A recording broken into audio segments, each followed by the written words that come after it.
innegable que en México continúan las cosas muy difíciles en cuanto a la seguridad, en cuanto a la violencia en México. Es algo que se ha advertido, se viene arrastrando precisamente desde hace muchos años, específicamente desde que Felipe Calderón y Genaro García Luna abrieron la puerta del infierno para todos los mexicanos con una supuesta guerra que no existió y que ellos dijeron le habían hecho al crimen organizado. Esto se demostró que pues ya es una mentira y que en todo caso se obtuvo un narcogobierno en tiempos de Felipe Calderón, al grado de que, bueno, pues precisamente su mano derecha, su secretario de Seguridad Pública, está aquí en Estados Unidos a punto de recibir una sentencia, ya después de haber sido declarado culpable de una serie de acusaciones formales relacionadas al narcotráfico. Se lo digo porque efectivamente, tan pronto tomaron las riendas de este sexenio, la Cuarta Transformación, el presidente López Obrador nombra a alguien como Alejandro Encinas para que sea el subsecretario de Gobernación en cuanto a derechos humanos y pueda ser quien revise los casos de desapariciones forzadas, específicamente del caso de los 43 normalistas de Ayotzinapa, pero en lo general. Y del primer momento, Alejandro Encinas lo señala claramente: México es una gran narcofosa. México es una gran narcofosa en la que vamos a seguir buscando a las personas. Y esto, mire, de la forma más desafortunada, ha sido aprovechada por personajes políticos que eso es lo único que buscan, obtener algún tipo de apoyo, prebenda, de sacar raja política, valga la redundancia, ante esta circunstancia que tantas lágrimas nos ha causado a los mexicanos, a esta tragedia de tantas familias, y utilizan esas familias en su beneficio político. Recientemente se ha dado este enfrentamiento entre personajes que dicen representar a las familias de los desaparecidos, pero que pues después efectivamente son citados en todos los espacios de la derecha, de Ciro Gómez Leiva, en su Cueva de los Malandros ahí en Radio Fórmula, de López Dóriga, en la plataforma chayoteril de Choque Latinos que le pertenece a la familia Madrazo, ¿no? Y que ellos mismos han reconocido, la familia de Roberto Madrazo. O sea, es un tema terrible que se tiene que seguir denunciando y por el que se tendría que seguir exigiendo una claridad para los familiares de los familiares de las víctimas, en definitiva, o simple y sencillamente el retorno de los que han desaparecido en México. Pero insisto, desafortunadamente se utiliza para el golpeteo político. Este es un tema muy controvertido. Por supuesto que nosotros no tenemos ninguna intención de criticar a algún compañero periodista, sea periodista o no, a algún activista, a alguna figura que a lo mejor a usted le causa aversión y nos lo expresa en nuestros chats aquí en Sin Censura. Por supuesto que no, si hay alguna lucha legítima para que regresen los que han desaparecido, más que bienvenida. Por supuesto que tiene que ser bienvenida la crítica y el cuestionamiento. Sin embargo, bueno, pues hay que saber identificar entre las críticas y las recriminaciones y por supuesto hay que hacernos la pregunta: las desapariciones efectivamente siguen afectando duramente a nuestro país, pero ¿verdaderamente es como antes? ¿Verdaderamente es como antes? Se lo planteo porque, mire, una vez más, Ernesto Ledesma le exige hoy al presidente López Obrador precisar algunas informaciones de lo que expusieron en la mañanera hoy sobre las desapariciones. Cuestionó que en los cruces de las bases de datos, pues quién es la institución o la persona que termina definiendo quién es un ubicado o no se tienen datos y por qué supuestamente se eliminan nombres y no aparecen en la base de datos. Le pregunta si los datos están cotejados con las fiscalías y las comisiones de búsqueda. Asimismo, Ernesto Ledesma, pues sí le reprochó a López Obrador, así se lo reprochó él en la mañanera, no lo estoy mintiendo yo, ni es un intento mío de atacar a Ledesma, así lo hizo él, le reprocha que los datos presentados por su administración, dice él, han generado mucha confusión. Y el presidente en primer lugar le da la palabra a la Comisionada Nacional de Búsqueda de Personas, a Teresa Reyes Agún, quien dice que se utilizan los términos si no están en el protocolo homologado y que existe una gama de posibilidades que se tiene que atender, millones de datos y que pues por esto están convocando que los familiares aporten más información. De hecho, la funcionaria aclara que no se le va a dar de baja a nadie, sino que se va a cambiar el estatus, disculpe usted, en caso de requerirlo. Ante esto, el nuevo presidente López Obrador tomó la palabra para aclarar que cada mes van a estar presentando este informe sobre los desaparecidos en México y que la próxima ocasión será el 29 de enero. Dejó muy claro que no van a actuar de manera tramposa porque eso es contrario a sus principios e ideales. Aseguró que la derecha y el conservadurismo es afín a la mentira, a la falsedad, pero que su movimiento nunca será así, que pues su movimiento en ningún momento va a cambiar algún tipo de resultado. Y ante estas declaraciones fue interrumpido sin micrófono, hay que decirlo con todas sus letras. Mire, aquí no tenemos algo en contra de Verónica Villalbazo, Frida Guerrera, se lo digo claramente, no hay ninguna diferencia, ataque. Ella ha criticado en su momento mucho a Vicente Serrano, pero no tenemos algo personal en contra de ella. Simple y sencillamente yo aquí estoy intentando reportarle lo que ocurrió hoy en la mañanera para que usted decida, usted que nos ve y que nos escucha decida, y efectivamente eso fue lo que ocurrió. Mientras hacía estas declaraciones, López Obrador es interrumpido sin micrófono por Verónica Villalbazo, Frida Guerrera, quien le reprocha que las familias de desaparecidos tienen que pedir apoyo en las redes sociales y que es la misma sociedad la que se moviliza para buscar y no el gobierno. El presidente le dice, bueno, que esto se tiene que atender para que no quede ninguna duda, porque ya hay indicios de que se quiere usar esto con fines políticos. Bueno, hay indicios hace mucho tiempo. Así como todos los días, dice, como lo hace Reforma con este señor que falleció en el IMSS de Colima, el tema que le comentábamos en estos momentos.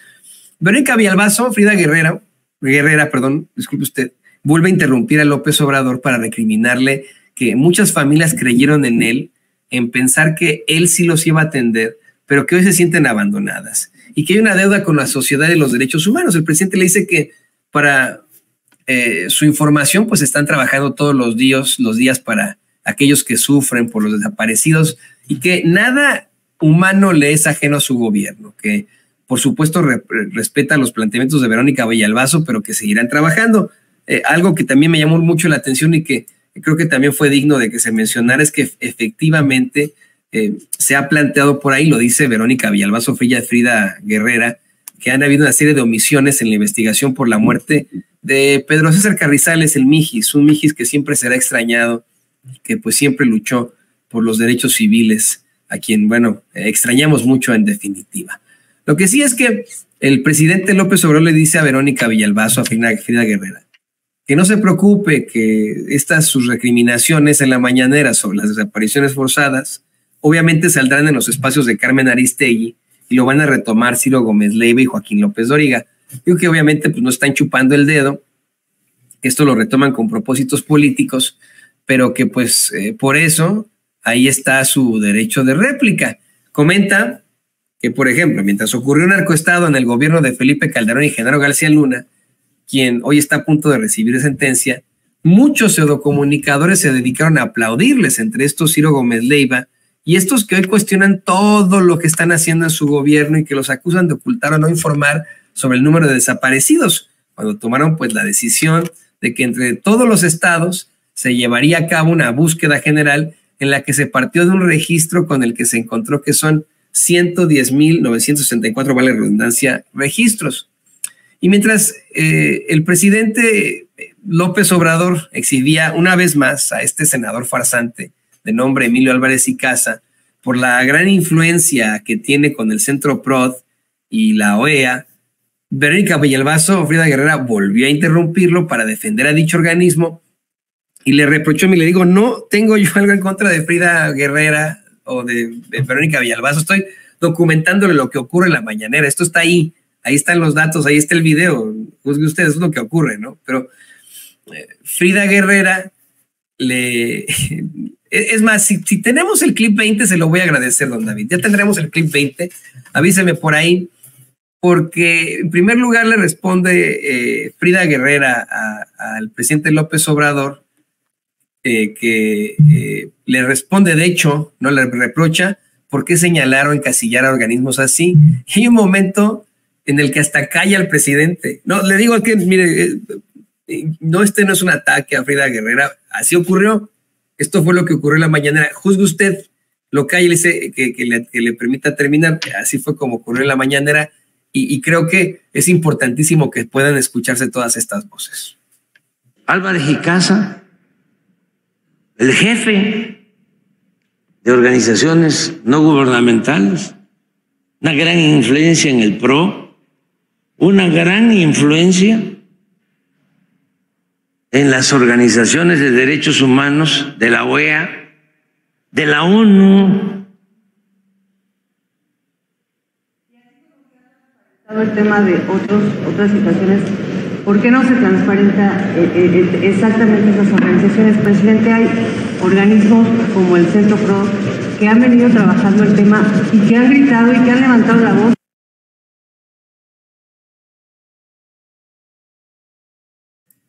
Mire, me parece que tuvo un problemilla por ahí el equipo de producción, se le fue por ahí la toma, no sé si pueda retomar don David a partir de donde ya estaba hablando Frida Guerrera. Ha venido ocurriendo esto de la forma más desafortunada con nuestros sistemas, no sabemos qué es lo que está pasando, pero mientras tiramos un video, bueno, pues ocurren este tipo de circunstancias y por supuesto que está intentando resolver esto el equipo de producción de Sin Censura. Yo le ofrezco disculpas a usted de que no se haya podido pues exhibir esta parte tan importante. Si ya la tiene por ahí don David, se lo ruego que vayamos directamente a la parte de Frida Guerrera. A ver, adelante don David. Y que han gritado y que han levantado la voz contra esos expresidentes, igual que lo siguen haciendo. ¿Por qué señalarlos o por qué encasillarlos? Es como cuando venimos nosotros, o cuando en este caso, hoy, si usted tuviera un poquito de tiempo, permítame. Hoy yo soy el ojo del huracán, ¿no? Aunque te rías. Hay una comparsa aquí de compañeros, discúlpeme, que sí, venimos y están así como, se va a poner bueno, a ver a qué horas y a qué hora levanto yo la voz y a qué hora se ríe la otra. Creo que tenemos que tener respeto por todos aquí. Yo le dije nuevamente, ¿por qué me atreví a levantar la voz así? Porque no tengo acceso, ni siquiera me están dando el micrófono, ¿no? Es obvio que no quieren darme la voz. El tema es, presidente, si está tan abierto todo esto, si se está dando a conocer tanta corrupción, ¿por qué no se da a conocer esa corrupción de estos organismos? En efecto, había un organismo, y que todos sabemos quién es, que tenía completamente monopolizado el tema de las víctimas de feminicidio. ¿Quién es? El Observatorio Ciudadano Nacional del Feminicidio. No y ellas sí tenían tienen todas esas apoyos de embajadas y de otros muchos lugares. Ese es uno de los organismos que a mí personalmente más me ha atacado, porque obviamente yo no vine a lucrar con las víctimas. Lo único que hacemos nosotros es acompañar a que haya justicia y escribir, porque mi principal labor es escribir. Yo soy comunicadora. Nada más hacer un poco de trabajo y darle un poco de calma a las familias. Ese es uno de los organismos. ¿Por qué no se ventilan los que son, pero de verdad siendo claros y poniendo a cada uno en su lugar?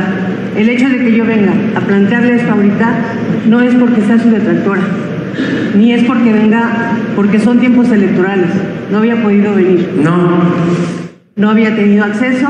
No, pero además está muy bien. O sea, es que nos ayuda mucho, porque lo que más perjudicó durante el periodo neoporfirista o neoliberal, el periodo de pillaje, es que hubo mucha simulación. Entonces, habían los independientes, habían los de la sociedad civil, los que no tenían partido, la prensa profesional. ¿Cuánto engañó el Reforma? Imagínense qué periodismo es el del Reforma. ¿Por qué no pones el de las 8 columnas del Reforma, del señor que falleció? ¿Qué es lo que le comentaba, no? Es una circunstancia verdaderamente lamentable. Esto de la mención del presidente, esta persona que habría fallecido mientras esperaba a un familiar en el IMSS y que ellos inventaron en Reforma, se lo habían, que estaba de urgencia. Te la voy a poner David el clip, pero bueno, más bien la captura, que estaba él buscando atención médica y que lo dejaron esperando y que mientras esperaba se había muerto. No fue así. Una mentira eso, ¿no? Sería una urgencia, muere esperando turno, no es cierto. Se explica hoy en la mañanera que él estaba con otra persona, estaba esperando a otra persona que ya se estaba atendiendo allá en el IMSS. Mientras esperaba tuvo un infarto, una circunstancia fortuita. Aquí, en todo caso, lo que se tendría que haber documentado, cuestionado, hasta criticado es, bueno, si se estaba poniendo mal ahí en la sala de espera, no le echaron la mano a los médicos, los recepcionistas, ¿qué hicieron por él, no? Pero no, mienten abiertamente en este tipo de circunstancias. Pero yo le insisto, creo que llama mucho la atención este planteamiento. Yo también le insisto en que efectivamente continúan las desapariciones, continúan doliendo y pegando mucho a México. La inseguridad, la violencia, algo que en mi opinión se va a poder conseguir pues superar hasta dentro de generaciones completas. Pero la pregunta tiene que quedar en el aire. ¿Verdaderamente es como antes? ¿Verdaderamente se está buscando a la gente como antes? ¿Hubo en algún momento oportunidad de que alguien como Verónica Villalbazo o Ernesto Ledesma pudieran cuestionar constantemente a un presidente, a un Peña Nieto, a un Felipe Calderón, a un Vicente Fox, a un Ernesto Zedillo, a un Carlos Salinas de Gortari? Yo creo que no. En definitiva, no. Mire, en el sexenio pasado hubo una especie como de protesta que hizo Álvaro Delgado, el periodista, ante la cantidad de compañeros asesinados en el sexenio de Peña Nieto. Pero en esa se quedó, lo sacó ahí el Estado Mayor Presidencial y se acabó. ¿En qué momento veíamos a reporteros como Ernesto Ledesma o como Frida Guerrera, Verónica Villalbazo, haciendo estos cuestionamientos al pues, representante del Poder Ejecutivo mexicano, al presidente de la República? Verdaderamente es como antes. Luego, sobre la mesa, sea usted el que decida. Mira, antes de que nos vayamos, le voy a pedir a donde